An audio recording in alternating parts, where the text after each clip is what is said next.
बिस्मिल्लाहिर्रहमानिर्रहीम।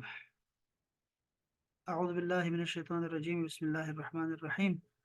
सूरह अल बकरा पारा नंबर अव्वल। इसमें अल्लाह पाक ने फरमाया है, आयत नंबर 116 है। वक़ालु इत्तख़ज़ल्लाहु वलदन सुब्हानह। वक़ालू, और वो कहते हैं, इत्तख़ज़ा, बना लिया है अल्लाह ने, अल्लाह ने, वलदन, बेटा। वलद बेटे को बेटी दोनों के लिए आता है, इसकी जमा औलाद है। तो अल्लाह ताला ने औलाद बना ली है। सुब्हानहू, यहाँ पे एक छोटा सा लाम दिखाई दे रहा है आपको, लाम अलिफ ला। इसका मतलब है यहाँ रुकना नहीं चाहिए, साथ पढ़ो। सुब्हानह।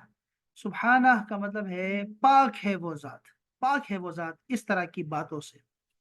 बल लहू, बल बल हमारे उर्दू में भी है, बल के, बल के लहू, उसके लिए है, माँ, जो कुछ भी, फिस समावाती, समावात में है, वल अर्दी, और जमीन में है, कुल्लुन, तमाम के तमाम, लहू, उसके लिए, कानितून, फरमान बरदार हैं।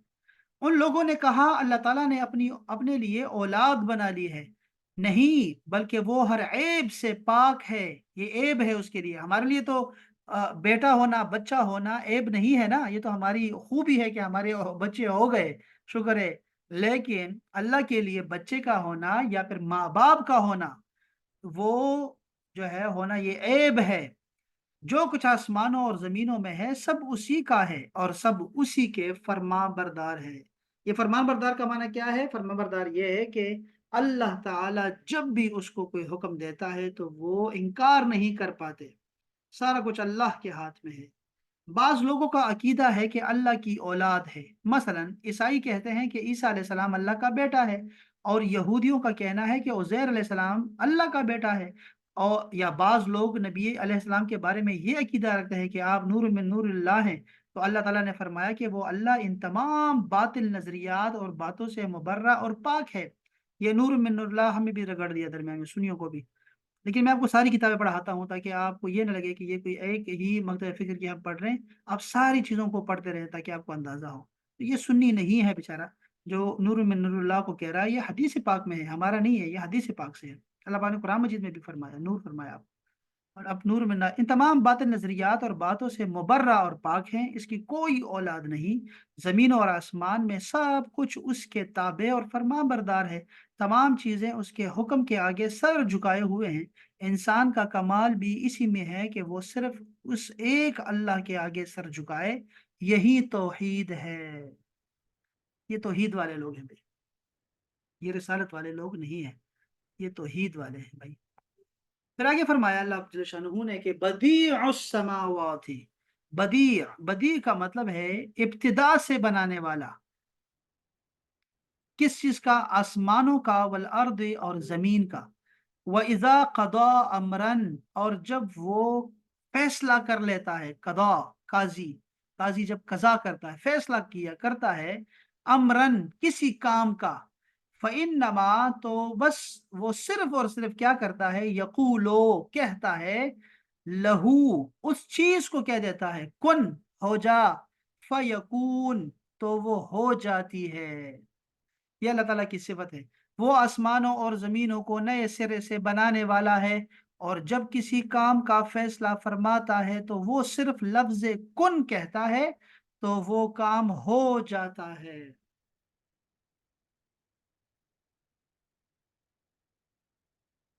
इस आयत में मुशरिक कौमों के गलत अकीदे की तरदीद मकसूद है, जो ये गलत नजरिया रखते हैं कि मादा पहले से किसी न किसी शक्ल में मौजूद था, तो तमाम अशिया अदल बदल करके इसी से बनी है। ये जो लफ्ज बदी, बदी है, बदी अल्लाह का नाम है, बदी और जमा, हम लोग भी नाम रखते हैं बदी।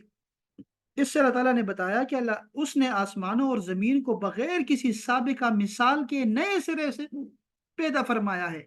अल्लाह पाक का एक और भी नाम है, उसको कहते हैं बारिउन। बारिउन, पैदा करने वाला। यहाँ पर है बदीअ, नए सिरे से पैदा करने वाला।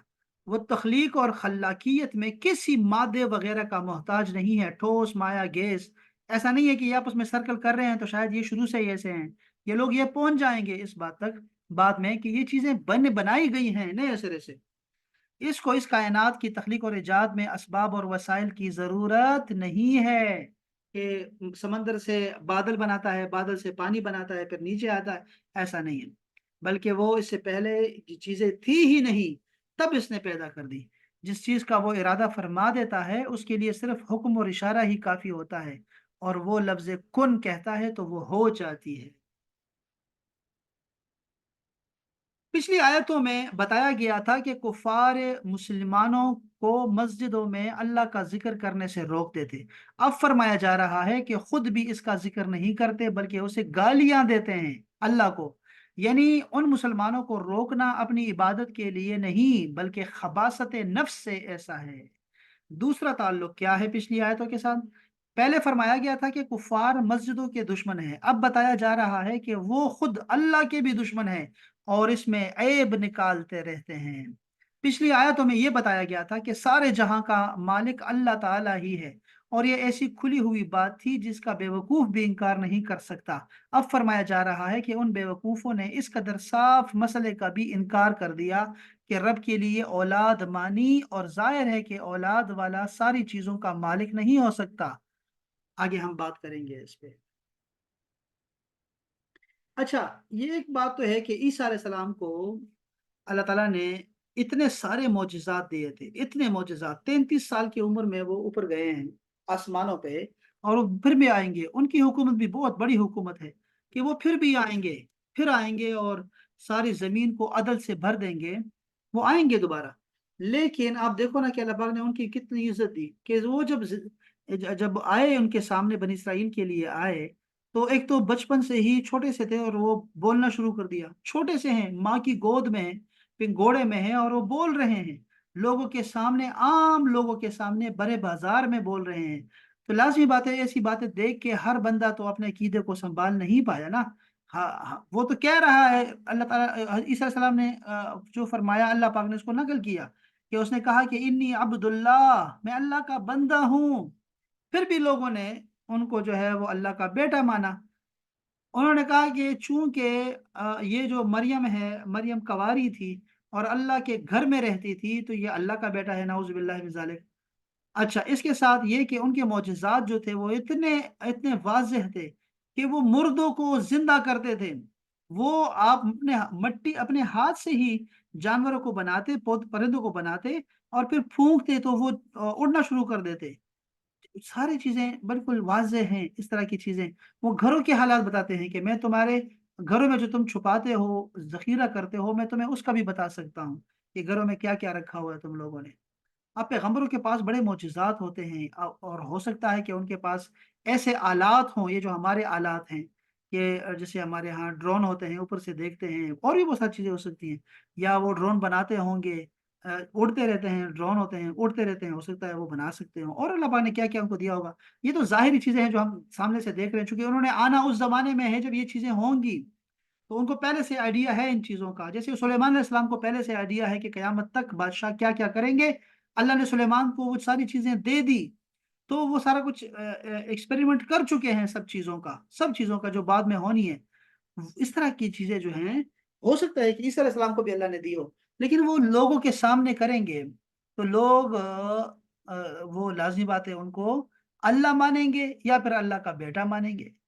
अच्छा, रसूलुल्लाह सल्लल्लाहु अलैहि वसल्लम ने जो भी चीज़ बताई है ना साइंसी हवाले से, वो उस दौर के लिए भी मौज़ू लफ्ज़ चुना, जुमला, जो ऐसा जुमला बोलेंगे किसी चीज़ के बारे में कि उस ज़माने के लोग भी सारे माने, इनकार ना करें, और उनके लिए अजीब बात ना हो।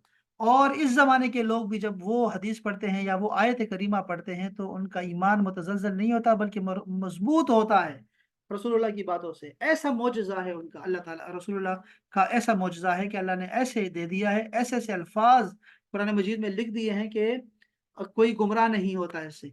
तो बहुत सारी चीज़ों की हिफ़ाज़त जो अल्लाह ताला ने ली है ना, उसमें से एक ये भी है, हमारी उम्मत में कोई भी ऐसा नहीं है जो रसूलुल्लाह को अल्लाह का बेटा माने। रसूलुल्लाह ने जो मोजज़े दिए वो तमाम पैगंबरों से बढ़कर दिए, लेकिन कोई आपको नहीं मिलने वाला जो कहे कि रसूलुल्लाह अल्लाह के बेटे हैं। अच्छा, ये बहुत सारी ने बहुत लंबी तफसीर बयान की है, मैं ज़रा उसको मुख्तसर करना चाहूँगा। यहूदियों ने हज़रत उज़ैर अलैहिस्सलाम को और ईसाइयों ने हज़रत ईसा अलैहिस्सलाम को खुदा का बेटा माना, जबकि मुशरिकीन अरब ने फरिश्तों को खुदा की बेटियाँ करार दिया। ये 3 चीज़ें, जैसा कि तीनों चीज़ों कुरान पाक में मौजूद हैं। इन सब के रद में आयत नाज़िल हुई, लहू मा फ़िस समाति, उसी किसी की औलाद इसकी मिल्कियत नहीं हो सकती। और जब आसमान और ज़मीन की हर चीज़ अल्लाह ताला की मिल्कियत है, तो इसकी औलाद कैसे हो सकती है? नीज औलाद हकीकत में माँ बाप का जुज होती है और आदमी अपने जुज का मालिक नहीं होता। फिर फरमाया, बदी का माना होता है किसी चीज को बगैर किसी साबिका मिसाल के नए तौर पे बनाने वाला। अल्लाह ताला के आसमानों और जमीन को पैदा करने से पहले न कोई आसमान था और न कोई जमीन, तो अल्लाह ताला ने नए तौर पर उसे अदम से वजूद में लाया। अल्लाह ताला तमाम मखलूकात के एतबार से बदी है, क्योंकि अल्लाह ताला ने हर चीज़ को खुद ही वजूद बख्शा है। पहले किसी शे की मिसाल मौजूद नहीं थी। फैसला फरमाने से मुराद इरादा करना है, जैसा कि एक और मकाम पर अल्लाह ताला इरशाद फरमाता है कि इन्नमा अमरुहु इज़ा अरादा शैअन अन यक़ूला लहू कुन फयकून। वही आयत करीमा है। अच्छा, यहाँ पर एक अकीदे का मसला भी है और फिकही मसला भी है। ज़रा वो भी आपको बताना चाहता हूँ। हाँ, ये उज़ैर अलैहिस्सलाम कौन है? उज़ैर अलैहिस्सलाम की ज़िंदगी को हमें पढ़ना चाहिए कि उज़ैर अलैहिस्सलाम को अल्लाह का बेटा क्यों करार दिया गया? मैं ये बात करना चाह रहा था कि ईसा अलैहिस्सलाम के हवाले से हमें कुरान मजीद में बड़ी तफ़सील के साथ, 1 सूरत नहीं, 2 सूरतें नहीं, बहुत सारी सूरतों में ईसा अलैहिस्सलाम के बारे में मुकम्मल मीलाद उनका ज़िक्र है। पूरा उनकी पैदाइश का वाक़या, उनकी पैदाइश से पहले, उनकी पैदाइश के बाद, सारे वाक़यात मौजूद हैं। उनके ज़िंदगी में आने वाले बहुत मुख्तसर से वाक़यात भी अल्लाह ने ज़िक्र कर दिए हैं। तो हम तो जानते हैं, करीब से जानते हैं ईसा अलैहिस्सलाम को, लेकिन उज़ैर अलैहिस्सलाम के बारे में सिर्फ़ एक वाक़या हमने सुना है कि एक पैगंबर अल्लाह का जा रहा था और उसने किसी बस्ती को देखा कि वो बिल्कुल तबाह और बर्बाद हो चुकी है। और उन्होंने कहा कि अल्लाह इनको कैसे उठाएगा? इनका उरूज कब आएगा? और अल्लाह पाक ने उनको मौत दे दी 100 साल के लिए, और उनके पास एक सवारी भी थी और खाना-पीना भी था। और फिर वो 100 साल के बाद दोबारा उनको ज़िंदा किया गया, तो चीज़ों की माहियत चेंज हो गई थी। तो अल्लाह पाक ने फिर दिखाया उनको कि कैसे मैं मुर्दों को ज़िंदा करूँगा, हड्डियों को जमा करूँगा, कैसे मैं चीज़ों को तरोताज़ा रखता हूँ, साल हर साल गुज़रने के बाद भी। तो वो कैसे हुआ? उसके बारे में, यानी वो शख़्स जिसका नाम ज़िक्र नहीं है उस आयत करीमा में, वो तफ़ासीर में ये उज़ैर अलैहिस्सलाम का नाम आता है कि शायद यही थे। उसका ज़िक्र हम इंशाअल्लाह पढ़ेंगे, जब आप जाएँगे वहाँ तो इंशाअल्लाह वहाँ पढ़ेंगे। लेकिन मैं चाहूँगा कि उज़ैर अलैहिस्सलाम की ज़िंदगी में हम कुछ थोड़ी-सी रोशनी डालें और ज़रा कुछ थोड़ा बहुत देखें कि ये कौन थे, कहाँ रहते थे। ये इंशाअल्लाह ताला मैं आपको निकाल के दिखाऊँगा इंशाअल्लाह। तो अल्लाह के ईसाइयों ने कहा भई मसीह अल्लाह के बेटे हैं, मुशरिकों ने कहा फरिश्ते अल्लाह की बेटियाँ हैं। इससे पहले आयात में यहूद व नस्वारा मुशरिकीन के मज़मूम अकायद, अक़वाल और अफ़आल का बयान था। उनके मज़मूम अक़वाल में से एक कौल ये भी था कि अल्लाह औलाद रखता है। अल्लाह ताला ने इसका रद्द फ़रमाया कि आसमानों और ज़मीनों में जो कुछ भी है वो अल्लाह की मिल्कियत है और औलाद बाप की मिल्कियत नहीं होती। नीज़ औलाद बाप की मिस्ल और उसकी जिन्स से होती है। अगर इलाह की औलाद होती तो वो भी अल्लाह की तरह वाजिब होती, वाजिबुल वजूद होती, कदीम होती और इलाह होती। जबकि मुतअद्दिद वाजिब कदीम नहीं हो सकते, ना मुतअद्दिद खुदा हो सकते हैं, क्योंकि कायनात की हर चीज़ अल्लाह की ममलूक है, उसके मती है, और वाजिब कदीम इलाह किसी का ममलूक और मती नहीं होता।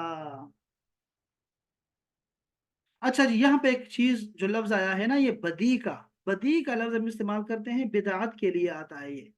और ये बहुत अच्छा है कि यहाँ भी इसका ज़िक्र आया हुआ है कि बदी अल्लाह की सिफ़त है, बिदअत करने वाले को बदी बोलते हैं। ठीक है? वो नए सिरे से एक चीज़ को बनाता है, नए सिरे से चीज़ों को बनाता है। अब यहाँ पे है बिदअत की बात आती है ना, तो तफ़ासीर में यहाँ पर आप देखेंगे कि यहाँ पर आपको बिदअत के मफ़हूम के बारे में चीज़ें बताई जाती हैं और ये अक़ीदे की बात है। यहाँ 2-4 मसाइल हैं। पहली जो जो जो एक मसला है जिसको डिस्कस किया गया है, एक बड़ा बहुत बड़ा मसला है हमारी उम्मत का, इसमें भी बरसग़ीर में ख़ासकर, वो बहुत ज़रूरी है कि बिदअत की तारीफ़ क्या है और इसकी अक़साम क्या है। अल्लामा जज़री ने फ़रमाया है कि हज़रत उमर फ़ारूक ने क़ियाम रमज़ान यानी तरावी की जमात जब देखी, تو اس کے متعلق کیا فرمایا؟ فرمایا نعم البدعت حاضی، یہ کیا اچھی بدعت ہے. یہ صحیح بخاری کی یہ کوڈنگ ہے، یہ ورڈز ہیں صحیح بخاری میں. اب یہاں سے علماء کرام نے کیا کیا کہ بدعت کی دو قسمیں انہوں نے کہی، کہ ایک بدعت ہدایت والی ہوتی ہے اور ایک بدعت دلالت والی ہوتی ہے، گمراہی والی ہوتی ہے. جو چیز اللہ تعالیٰ اور اس کے رسول صلی اللہ علیہ وسلم کے حکم کے خلاف ہو اور وہ مذموم ہو اور واجب الانکار ہے، وہ خود بخود ہے، اس کو بری بدعت کہتے ہیں. اور جو چیز کسی ایسے عموم کے تحت داخل ہو جس کو اللہ اور اس کے رسول نے پسند فرمایا ہو اور اس کی طرف رغبت دلائی ہو، وہ مستحسن ہے، وہ اچھی بدعت ہے اور لائق تعریف ہے. یہ بہت ضروری ہے. رسول اللہ صلی اللہ علیہ وسلم نے ایسے نیک کاموں کے ایجاد کے لیے ثواب بیان فرمایا. اب حدیث پاک سنیے گا ذرا، اس کی اصل بدعت کی اصل کے بارے میں جو تقسیم کرتے ہیں نا اچھی اور بری بدعت، اس کے بارے میں رسول اللہ نے کیا فرمایا؟ صحیح مسلم کی حدیث پاک، جس نے کسی نیک کام کو ایجاد کیا اس کو خود بھی اس کا اجر ملے گا اور اس نیکی پر عمل کرنے والوں کا اجر بھی ملے گا. میں نے آپ کو کہا تھا کہ باقی چیزیں چھوڑ دیں اور آپ قرآن مجید کو دیکھ لیں، بس قرآن مجید کافی ہے آپ کے لیے، کہ آپ قرآن مجید آپ کے ہاتھ میں ہے، آپ قرآن مجید کی بدعت شمار کرنا شروع کر دیں کہ حضرت ابوبکر صدیق نے سب سے پہلے بدعت کی تھی، کہ انہوں نے پہلے عمر فاروق کو فرمایا بھی کہ میں ایسا کام کیوں کروں جو رسول اللہ نے نہیں کیا، لیکن بعد میں کیا فرمایا؟ میرا سینہ کھل گیا ہے اس کے لیے، میں کروں گا یہ کام. اور پھر سارے قرآن مجید کو صحابہ کرام سے جمع کر دیا. صحابہ کرام چونکہ شہداء بہت زیادہ ہو رہے تھے، حفاظ جا رہے تھے دنیا سے، انہوں نے ایک مصحف بنا دیا، مصحف امام. قرآن مجید کا نام بھی یہ تھا، اندازہ کریں نام بھی بدل دیا، مصحف. مصحف امام، یعنی یہ کیسی بدعتیں ہیں کہ قرآن کا نام بدل کے آپ نے نام رکھ دیا بھائی مصحف امام. اور یہ کس کے کہنے پہ کیا؟ دوسرے خلیفہ کے کہنے پہ، عمر فاروق جو کہ دوسرے خلیفہ ہیں مومنین کے، تو دونوں نے بدعتیں کی. اب یہ اچھی بدعتیں تھیں. اس طرح عثمان غنی کو دیکھیں آپ، یہ میں خلاصہ بیان کر رہا ہوں، یہ ہمارے سنی کے عقیدے میں ہے تو میں یہ واضح ہے ساری چیزیں. اور عثمان غنی کو دیکھیں تو عثمان غنی نے یہ مسجد نبوی کو نئے سرے سے بنایا، خوبصورت بنایا، کھلا کوشادہ بنایا، جو کہ نہ رسول اللہ نے کیا تھا نہ ہی ان کے اصحاب نے کیا تھا.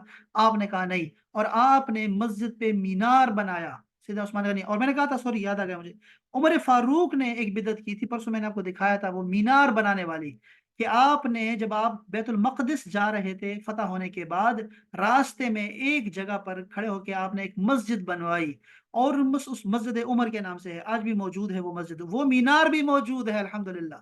وہ آپ نے اس مسجد کے اوپر ایک بہت خوبصورت مینار بنایا ہے، میں نے اس کی لمبائی چوڑائی بھی تصویر بھی آپ کو بھیجی تھی. تو وہ مینار بنایا، مسجد بنائی. اس سے پہلے نہیں تھا مسجدوں پہ مینار وغیرہ، لیکن اس سے شان و شوکت میں اضافہ ہو رہا تھا، اس لیے آپ نے مینار بنوایا. عثمان غنی نے دوسری آذان شروع کرا دی. اندازہ کریں ذرا، یہ دیکھیں کہ نہ رسول اللہ نے کیا نہ ہی آپ کے دونوں خلیفوں نے کیا، اور آپ نے جو ہے وہ دوسری آذان شروع کرا دی کہ لوگوں میں غفلت زیادہ ہو گئی ہے تو ان کو اجر ملے گا. یہ اچھی چیز تھی جو انہوں نے شروع کر دی تھی. حضرت علی شیر خدا نے جو ہے انہوں نے بھی بہت سارا کام کیا. ان کے زمانے میں فتنے بہت زیادہ ہو گئے تھے.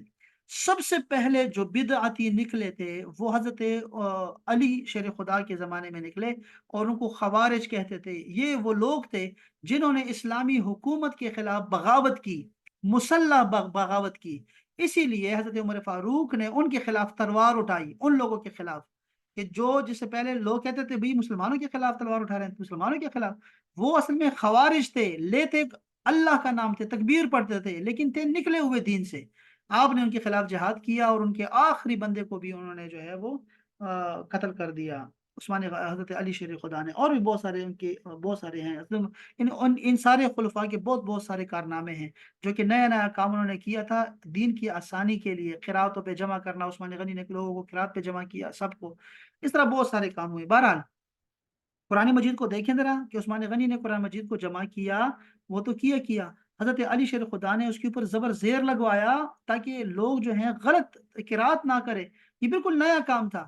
اس کے بعد خلفاء شروع ہو گئے، عمرا شروع ہو گئے اسلام کے، اور قرآن مجید میں چینجنگ لے کے آتے رہے، ہمیشہ اس کو آسان کرتے گئے، اس کے اجزاء بناتے گئے، اس کے رکوع بناتے گئے، اور پتہ نہیں کیا کیا کرتے گئے. آیت کے شکلی اب قرآن مجید آپ کو جو دکھائی دے رہا ہے یہاں پہ جو ہمارے ہاتھ میں ہوتا ہے اور جو عرب میں ہوتا ہے دونوں مختلف ہیں دکھائی دینے کے حوالے سے کہ ان کی آسانی اور طرح کی ہے ہماری آسانی اور طرح کی ہے ہم عرب نہیں ہیں تو ہمیں بڑے ہی آسان طریقے سے نشانے لگا لگا کے ہمیں سمجھایا جاتا ہے اور ان کے لیے ایسا نہیں ہوتا وہ ذرا سمجھدار ہوتے ہیں وہ پڑھ لیتے ہیں عربی تو ان کے لیے آسان اور طرح سے قرآن مجید ہوتا ہے ہمارے لوگ وہ قرآن مجید نہیں پڑھ سکتے ہوتے اس لیے حرم میں آپ کو دونوں قرآن مجید نظر آئیں گے تو ویسے اس میں کوئی حرف کی کوئی چینجنگ نہیں ہے صرف وہ جو اوپر سے نقش و نگار ہوتا ہے اس میں جو ہے وہ تبدیلی ہے اب قرآن مجید میں کیا کر دیا گیا ہے اس سے یہ پرنٹنگ آ گئی 1857 میں 1871 میں یعنی ابھی 200-300 سال ہوئے ہیں وہ پرنٹنگ مشین آ گئی پرنٹ کرنا شروع کر دیا لوگوں نے پرنٹ کرنا شروع کر دیا اور اب خوشبو لگا کے لوگوں میں تقسیم کرتے ہیں قرآن کو یعنی خوشبو لگا کے باقاعدہ سے تو کیونکہ خوشبو آئے بھائی اچھا پھر کیا کر دیا تجوید کے لیے انہوں نے یہ کیا کہ تجوید کے قاعدوں کو جو ہے نا وہاں پر لکھنا شروع کر دیا کہ بھائی یہ جو ہے جو یہ اس کو موٹا پڑھنا ہے اس کو باریک پڑھنا ہے اس کو پر پڑھنا ہے اس کو قلقلہ کرنا ہے یہاں پر یہ آپ کو اب جدید قرآن مجید میں ملے گا تجوید کی قرآن مجید الگ سے آپ کو قرآن مجید کا مل جائے گا آپ کو تو یہ سارا کچھ قرآن مجید کے ساتھ ہو رہا ہے ابھی آپ نیٹ پہ جا کے دیکھیں تو قرآن کے ساتھ کیا کیا کر رہے ہیں کہ آپ کو ایک ہی آیت 5 دفعہ سنا دیتے ہیں 10 دفعہ سنا دیتے ہیں اور کیا کیا طریقے آ گئے ہیں تاکہ لوگوں کے اندر رغبت پیدا ہو آسانی پیدا ہو یہ سب اچھی بدعتیں ہیں اس کو بدعت حسنہ کہتے ہیں بدعت حسنہ اور یہ ساری چیزیں ہیں یا تو خیر میں بخاری کی حدیث پاک تھی نا تو بہت تفصیل سے انہوں نے بیان کیا پھر یہ مسلم شریف کی بھی حدیث پاک ہے کہ ہر نئی چیز بدعت ہے اور ہر بدعت گمراہی ہے اس سے مراد وہ بدعت ہے جو اصول شریعت کے خلاف ہو سنت کے موافق نہ ہو بدعت کا زیادہ استعمال بدعت مذمومہ کے لیے ہوتا ہے جب بھی ہم لوگ بدعت کا نام لیتے ہیں نا تو اس سے ہماری مراد بری بدعت ہوتی ہے اچھی بدعت کو کوئی بدعت کہتا ہی نہیں وہ بدعت ہوتی ہی نہیں ہے اس لیے اس کو وہ کہتے نہیں ہیں لیکن وہ بھی نئی چیز ہی ہوتی ہے اس میں دین و دنیا میں بڑی عجیب بات ہے بڑے عجیب بات بہت دکھ ہوا ہے ابھی ریسنٹلی میں دیکھ رہا تھا ابھی وہ ایک مولوی کا دیکھ رہا تھا ابھی یہ تبلیغی جماعت کا جو ہے نا وہ جلسہ ہوا نا ان کا پاکستان میں کیا کہتے ہیں اس کو گیدرنگ اجتماع ہوا ان کا 3 دن کا تو اس میں آپ دیکھیں گے لاکھوں ان میں چونکہ حکومتوں کو فائدہ ہے اور یہ تو سارے لوگ سمجھتے ہیں کہ کیا ہے کیا نہیں ہے اور اللہ کرے کہ آپ کو اتنی سوچ بوجھ تو سمجھ ہو کہ کیوں ایسے ڈیل دی جاتی ہے کیوں اتنا زیادہ جو ہے وہ لوگوں کو جو ہے نا وہ اجازت دی جاتی ہے کیونکہ پھر وہ بالکل سلیپنگ پلز بن جائے سلیپنگ پلز ہوتے ہیں وہ ایسے سلیپنگ کیا ہوتے ہیں یار وہ سلیپنگ ایسے نا موڈ میں چلے جاتے ہیں کچھ ایسے بت بن جاتے ہیں وہ کسی کام کے نہیں رہتے معاشرے کے کسی کام کے نہیں رہتے ان کو وہ بنا دیا جاتا ہے ایسے بھی ہوتے ہیں تو بہرحال وہ اس کے میں آپ دیکھ رہا تھا مولوی صاحب کا میں حیران ہو گیا کہ کسی نے پوچھا کہ یہ جو اجتماع ہے یا 40واں ہے یا چلہ ہے یا پھر آپ کے یہ سال لگاتے ہیں یا گشت کرتے ہیں اس کا تو کہیں بھی ذکر نہیں ہے کہیں بھی آپ کو نہیں ملنے والا تاریخ میں نہیں ملنے والا نہ سنت میں نہ قرآن میں نہ حدیث میں نہ ہی صحابہ کے دور میں کچھ بھی نہیں ملنے والا انہوں نے کہا یہ ہمارے بزرگوں نے بنایا ہے آسانی کی خاطر تاکہ دین آسان ہو میں سمجھا مذاق کر رہا ہے واللہ میں یہ سمجھا شاید طنز کر رہا ہے ان پہ ان تبلیغوں پہ لیکن وہ سچ کہہ رہا تھا اور میں حیران ہو گیا کہ یہ بندہ کل کہہ رہا تھا میلاد شریف جو ہے بدعت ہے اور یہ کہاں سے آ گئی نہ قرآن میں ہے نہ حدیث میں ہے دکھائی نہیں دیتا یعنی ان کو ہے تو دکھائی نہیں دے رہا اور جو چیز بالکل خود بھی اقرار کر رہے ہیں کہ نہیں ہے وہ کہتے ہیں یہ ہمارے بزرگوں نے بنایا ہے تو یہ انتہائی ہماری ضلالت ہے ہماری اور ہمارے زوال کی نشانی ہے کہ ہم لوگ یہ سمجھیں کہ میرے شیخ نے یہ کہہ دیا ہے تو یہی قرآن ہے میرے استاد نے یہ کہہ دیا میری پارٹی والے یہ کہہ رہے ہیں یا میرا مکتب فکر یہ کہہ رہا ہے اور وہ قرآن اور حدیث کو لوگوں کو نہ پہنچائے اور لوگوں کو نہ سمجھائے تو یہ سب سے بڑی علمی خیانت ہوتی ہے اور یہ لوگ ممبر پہ بیٹھنے کے قابل نہیں ہیں کبھی بھی نہیں یہ جو بدعت کی تقسیم ہے نا یہ کوئی آج سے نہیں ہے دیکھیں یہ امام نووی ہیں کب سے چلے آ رہے ہیں امام بخاری کا بتایا یہ النہایا یہ امام ابن کثیر کا بتا رہا ہوں میں ابن کثیر کا علامہ ابن کثیر تو بڑے سخت ہیں بذات خود بھی یہ تقسیم جو کی ہے انہوں نے یہ ساری تقسیم بدعت کی 5 قسمیں بتائی ہیں امام نووی نے امام نبوی فرما رہے ہیں کہ 5 قسم کی بدعتیں ہوتی ہیں ایک تو واجب بدعت ہوتی ہے کہ اس کو لازمی کرنا چاہیے واجب اندازہ کریں ایسی آپ کو امام نبوی کہے آپ کو کہ یار کچھ بدعتیں فرض ہوتی ہیں لوگوں پہ وہ فرض کو واجب کہتے ہیں بائی دا وے آپ کو پتہ ہونا چاہیے کہ شافیوں کے ہاں فرض کا لفظ نہیں ہوتا وہ واجب کہتے ہیں اس کو تو اگر بندہ آپ کو یہ کہے کہ یار کچھ بدعتیں واجب ہوتی ہیں تو آپ کہیں گے یار پتہ نہیں کیوں ایسا ہے تو یہ ہماری امت کو جو تقسیم کر دیا ہے نا اس لفظ نے کر دیا ہے اور اس جہالت نے کر دیا ہے جو کہ کتابوں سے دوری کا باعث ہے اصل میں وہ یہی ہے کہ اور کچھ چیزیں ایسی ہوتی ہیں جو مستحب ہوتی ہیں، کچھ بدعت ایسی ہوتی ہیں، کچھ حرام ہے، کچھ مکروہ ہے اور کچھ مباح ہوتی ہیں، کرو تو کرو، نہ کرو تو نہ کرو۔ اب یہ ٹوتھ پیسٹ کا استعمال ہے، آپ دیکھیں کیا اس سے کیا فائدہ، گھڑی کا استعمال ہے مسجدوں میں کرتے ہیں ہم لوگ، اور فرش بنانے کا ایک رواج چلا گیا ہے، جہاز آ گئے ہیں حج پہ جانے کے لیے، اور زکوٰۃ دینے کے لیے ہمارے پاس پیسے نقدی آ گیا ہے، بھئی سونا نہیں چاندی نہیں، بلکہ پیسے دے رہے ہیں آپ زکوٰۃ میں، یہ کہاں سے آ گیا آپ کے پاس؟ یہ کہاں سے آ گیا بھائی؟ آپ زکوٰۃ میں لوگوں کو پنکھے دے رہے ہیں، لوگوں کو جو ہے وہ راشن دے کے دے رہے ہیں، وہ چیزیں دے کے دے رہے ہیں جو کسی نے نہیں کیا، لیکن آپ کر رہے ہیں۔ کیوں کر رہے ہیں؟ یہ سارا دین ہے ہمارا، یہی خوبصورتی ہے ہمارے دین کی۔ یہ بیوقوف لوگ ایسے کرتے ہیں، وہ چیزوں کو سمجھاتے نہیں، چیزوں کو۔ یہ ہمارے پاس قرآن مجید کو سمجھنے کے لیے ہمارے پاس یہ صرف کا علم آ گیا، نحو کا علم آ گیا، کوئی ایسا عالم نہیں جو یہ نہ پڑھتا ہو، لیکن یہ علوم کہاں تھے قرآن حدیث میں اور صحابہ کرام کی زندگی میں، یا تابعین کی زندگی میں، یا تبع تابعین کی زندگی میں؟ کہاں تھے یہ سارے علوم جو آج آپ پڑھ رہے ہیں؟ یہ جرح و تعدیل کا علم ہے، آپ کے منطق کا علم آپ پڑھتے ہیں، فلکیات پڑھتے ہیں، اور پتہ نہیں کیا کیا پڑھتے رہتے ہیں، یہ حدیث کا علم پڑھتے ہیں، کہاں تھے؟ یہ بخاری پڑھتے رہتے ہیں، بخاری کہاں تھا آپ کے صحابہ کے دور میں، تابعین تبع تابعین، اور یہ بخاری کے ختم بھی ہو رہا ہے، یہ ختم نبوت کے جل سے، یہ سارا کچھ یہ تو ہم بہت ٹاپک اس کو ڈسکس کر چکے تھے بہت تفصیل سے، یہاں بھی لکھا بھی ہوا ہے، بہت سارے اصلاحی کام کرتے ہیں ہم لوگ، یہ ہم نے یہ ٹرسٹ بنا دیے ہیں ہم لوگوں نے، یہ ٹرسٹ کہاں سے آ گئے؟ آپ بنانے شروع کر دیے آپ لوگوں نے، یہ خون ڈونیٹ کرتے ہیں آپ نے، بلڈ بینک قائم کر دیے ہیں لوگوں کے لیے، اجتماعی شادیاں کرواتے ہیں آپ لوگ، یہ سارا کچھ بہتر ہے، معاشرے کے لیے بہتر ہے، بہت اچھا ہے۔ آج آپ ٹی وی استعمال کرتے ہیں، آپ کا مولوی بھی ٹی وی کے بغیر نہیں رہتا، یوٹیوب پہ آنا چاہتا ہوتا ہے، اپنے کیمرے کمروں اپنے مسجدوں میں کیمرے لگانا شروع کر دیے ہیں، وہ لوگ جو تصویر کے مخالف تھے آج ویڈیو بھی بنانا شروع کر دیتے ہیں، اور باقاعدہ سے پروجیکٹر لگا کے مسجد میں بیٹھ کے لوگوں کو درس دیتے ہیں لوگ، وہ ہر جگہ پہ لگے ہوتے ہیں۔ یہ کہاں سے آ گیا؟ ان کو پتا ہے کہ اس سے فائدہ ہے، تو ہم ان سب کے قائل ہیں، ان تمام چیزوں کے، ہر چیز کے قائل ہیں جو دین میں آسانی پیدا کرے اور دین کے مخالف نہ ہو۔ بات سمجھ رہے ہیں نا کہ وہ قرآن اور حدیث کے مخالف نہیں ہے؟ بات سمجھے میری بات کو، اصول اس کا جو ہے وہ دین میں موجود ہو اس چیز کا، تو آپ جو ہے اس کو استعمال کر سکتے ہیں، یہ سارا کچھ یہاں لکھا ہوا ہے۔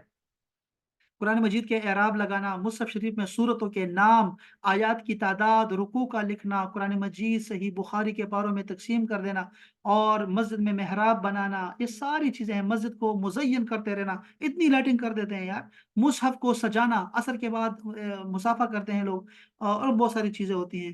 تو بعض چیزیں ایسی ہیں، کھانے اور لباس میں وسعت اختیار کرنا، سب چادریں اوڑھنا، کھلی آستینوں کی قمیص بنوانا، یہ پٹی لگانا، آپ کے بہت سے لباس بھی چینج ہو گئے۔ تو یہ ابن حجر اسقلانی کو دیکھو، علامہ قرطبی کو دیکھو، آپ کے ہر عالم نے، چاہے وہ دیوبند کا عالم ہے آپ کا، یا آپ کے غیر مقلدین میں سے ہے، آپ دیکھ رہے ہیں نجدی، وہ بھی کہتے ہیں کہ بدعت کی قسمیں پانچ ہیں، پانچ قسم کی بدعتیں ہوتی ہیں، لیکن آپ نے کبھی سنا؟ یہ کبھی کسی سے نہیں سنا ہوگا، کیونکہ یہاں پہ پھر کہاں دکانداری چلے گی؟ کیسے وہ آپ کو منع کریں گے؟ کیسے وہ آپ کو اپنے مکتب فکر میں شامل کریں گے؟